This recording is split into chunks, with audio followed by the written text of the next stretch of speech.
नमस्कार साथियों, मैं तक्सल क्लासेज में आप सभी को स्वागत है। आशा करते हैं कि आप सभी मस्त होंगे और अपनी पढ़ाई शानदार एवं बेहतरीन ढंग से करते हैं। चलिए दोस्तों, क्लास 10 चैप्टर नंबर 12 वृत्त से संबंधित क्षेत्रफल की ओर चलते हैं। बिल्कुल एग्जाम्पल नंबर 5 है, बिल्कुल शानदार है।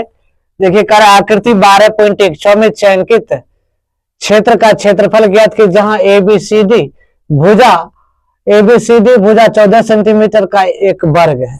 यानी इसका जो भुजा है ये भी आपका 14, ये भी आपका 14 सेंटीमीटर, ये भी आपका 14 सेंटीमीटर, क्योंकि ये वर्ग है। क्या है ये? वर्ग है भाई, ये भी वर्ग है। तो अब वर्ग के जो भुजा दिया है ये 14 सेंटीमीटर दिया है, तो हमको कह रहा है भाई छायांकित क्षेत्र का क्षेत्रफल ज्ञात कीजिए।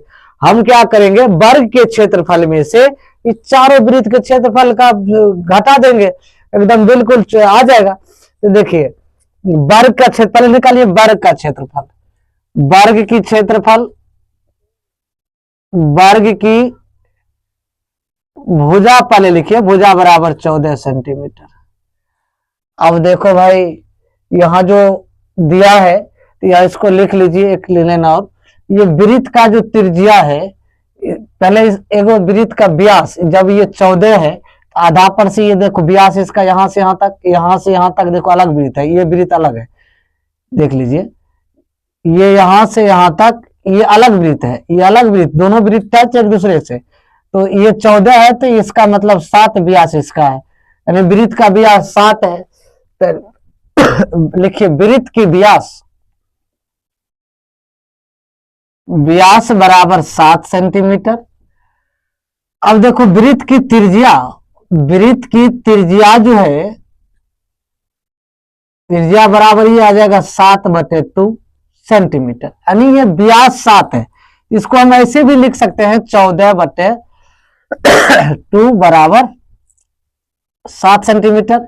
ये व्यास हो गया, त्रिज्या वृत्त निकालेंगे तो इसका भी आधा हो जाएगा। तो अब वृत्त के त्रिज्या आ गया, हमको निकालना है वर्ग का क्षेत्रफल। छायांकित भाग का क्षेत्रफल में से वर्ग का क्षेत्रफल, छायांकित भाग का क्षेत्रफल बराबर क्या करेंगे, वर्ग के क्षेत्रफल में से चारों वृत्त का क्षेत्रफल घटा देंगे। लिखिए, छायांकित भाग का क्षेत्रफल, बिल्कुल आसान सवाल है। छायांकित भाग का क्षेत्रफल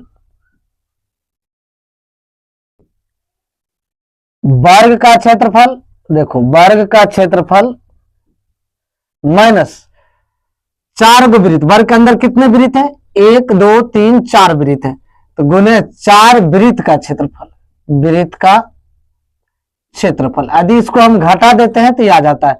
यदि इसका वर्ग का क्षेत्रफल होता है भुजा स्क्वायर, तो भाई भुजा स्क्वायर कर लीजिए, -4 गुना ये पाई r स्क्वायर कर दीजिए, कोई दिक्कत। अब इसको क्या कीजिए आप, ये 14 दिया है भुजा, तो 14 का स्क्वायर, -4 गुना ये आ जाएगा 22/7 गुना त्रिज्या का मान आपका 7/2 है, 7/2 है। ये 7 7 कैंसिल, 2 दूनी 4, ये आ जाएगा 2 2 का 2, ये कट गया। अब आ गया 196 माइनस 22 गुना 7। अब भाई 196 माइनस 7 दूनी 14, 7 दूनी 14, 1 15, बराबर आ जाएगा ये 42 सेंटीमीटर स्क्वायर। यही दोस्तों आपका आंसर होगा। बिल्कुल शानदार सवाल है।